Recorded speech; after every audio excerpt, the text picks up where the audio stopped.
बहुत बहुत धन्यवाद उपसभापति महोदय।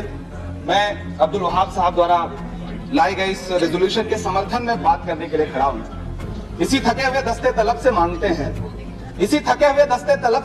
हैं, हम अपने जख्मों का मरहम तो कब से मांगते हैं। वो भीख मांगता है हाकिमों के लहजे में, हम अपने बच्चों का हक भी अदब से मांगते हैं। उपसभापति महोदय, ये जो रेजोल्यूशन है इसके जो महत्वपूर्ण एक दो बिंदु हैं, उसमें एक बात कही गई है कि सच्चर समिति के प्रतिवेदन और अन्य प्रतिवेदनों की सिफारिशों को कार्यान्वित किया जाए, जिसमें मुसलमानों के शैक्षिक और सामाजिक पिछड़ेपन पर चर्चा। उद्धृत कर रहा हूं मैं इसे। दूसरा पॉइंट है कि छात्रवृत्ति और शैक्षिक कार्यक्रमों को बहाल किया जाए और सुधारा जाए, जिससे उच्चतर शिक्षा भागीदारी में सुधार आए। मदरसों के आधुनिकीकरण की बात की गई। मुझे हैरत है, तभी राकेश सिन्हा जी बात कर रहे थे, अभी नहीं है शायद, कहीं चले गए हैं आसपास। उन्होंने अपने भाषण में 23 बार सबका साथ सबका विकास की बात की।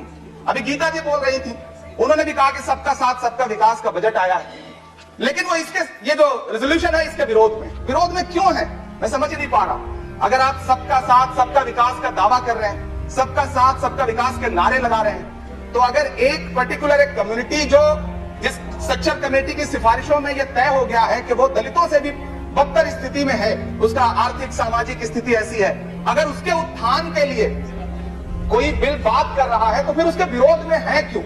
दरअसल ये वही मानसिकता है जो लगातार काम कर रही है, जिसके तहत अमृत काल में भी जो बजट पेश किया जाता है उसमें जो अल्पसंख्यकों का बजट है उसमें 38% की कटौती की जाती है, और फिर कहा जाता है कि हम सबका साथ सबका विकास का दावा कर रहे हैं। ये कौन सा सबका साथ सबका विकास का दावा है। मदरसों के जो शिक्षक हैं उनका कई साल से उनको वेतन नहीं दिया गया।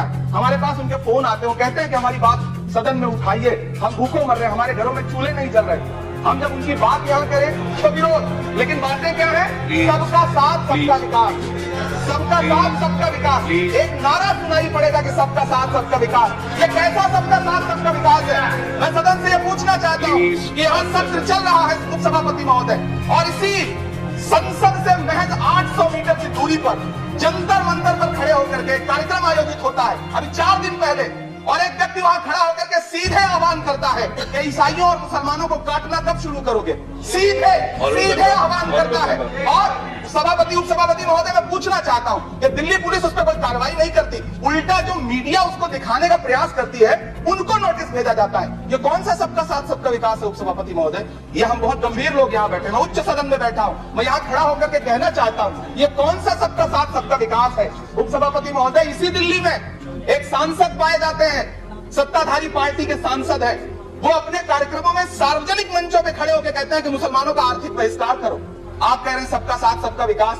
कैसे होगा सबका साथ सबका विकास जब सत्ताधारी पार्टी के सांसद आर्थिक बहिष्कार की अपील करेंगे और उनके खिलाफ एक मामला तक दर्ज नहीं होता।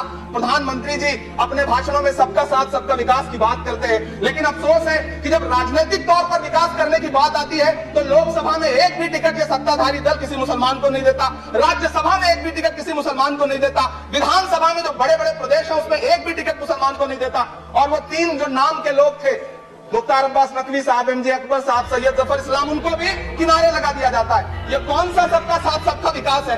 काहे का सबका साथ सबका विकास। ये नारा, ये दावा खोखला है। मैंने प्रधानमंत्री जी के भाषण सुने हैं, जब 3 तलाक पर बिल आ रहा था उपसभापति महोदय, तो प्रधानमंत्री जी कहते थे कि मैं अपने मुस्लिम बहनों को हक दिलाना चाहता हूँ, उनके न्याय के लिए लड़ रहा हूँ, ये बिल मैं उनके लिए ला रहा हूँ। आपने भी सुना होगा वो नारा। मैं तो सभापति महोदय बचपन से जिस विद्यालय का पढ़ा हूं वहां संस्कृत का एक श्लोक सुना करता था कि यत्र नार्यस्तु पूज्यन्ते रमन्ते तत्र देवता। मैं इसे सुना करता था उपसभापति महोदय।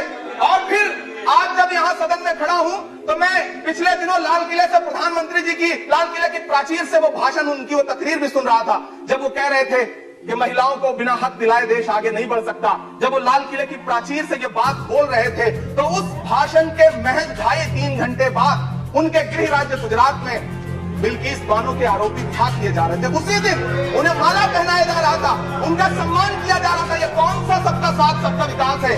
उपसभापति महोदय, मैं तो आपसे कहना चाहता हूं कि जो प्रधानमंत्री जी का इंटरव्यू ले, जो फिल्मी स्टार, जो उनसे पूछे कि आप आम चूस के खाते हैं कि काट के खाते हैं, उसके लिए तो रेड कार्पेट बिछा है। जो अभिनेत्रियां उनकी विचारधारा के समर्थन में बात करें, समर्थन से ज्यादा आगे बढ़ के बात करें, उनके लिए जेड सिक्योरिटी है।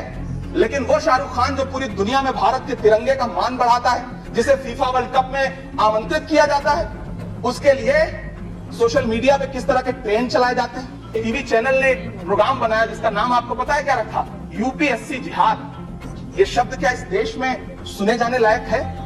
लेकिन सरकार ने क्या किया? एक शब्द नहीं बोला। माननीय उच्चतम न्यायालय ने संज्ञान लिया। जब लोग उच्चतम न्यायालय गए तब वो कार्यक्रम रुक सका। ऐसे कार्यक्रम बनाए जा रहे हैं और सरकार कह रही है कि सबका साथ सबका विकास।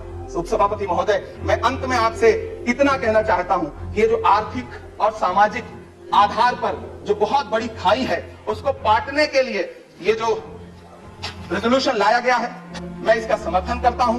तमाम वो शहर जहां अपना छोटा छोटा रोजगार है, जिनका जैसे मुरादाबाद का पीतल उद्योग, अलीगढ़ का ताला उद्योग, या देश में जो तमाम शहरों में बुनकर उद्योग है, इस सब की बढ़ोतरी के लिए, इनको आगे बढ़ाने के लिए, संजोने के लिए ये बिल बहुत कारगर रहेगा। शैक्षिक तौर पे लोगों को आगे लाने के लिए बहुत कारगर रहेगा। तो मैं रेजोल्यूशन बहुत कारगर रहेगा। और मैं अपने सत्ता पक्ष के साथियों से कहना चाहता हूं कि रिश्तों की ये नाजुक डोरें तोड़ी थोड़ी जाती हैं। अपनी आंखें दुखती हो तो थोड़ी थोड़ी जाती हैं। हम भी इसी देश का हिस्सा हैं। हम आपसे अनुरोध करते हैं कि इस रेजोल्यूशन को संजीदगी से लिया जाए। मैं इसके समर्थन में अपनी बात करता हूं। धन्यवाद।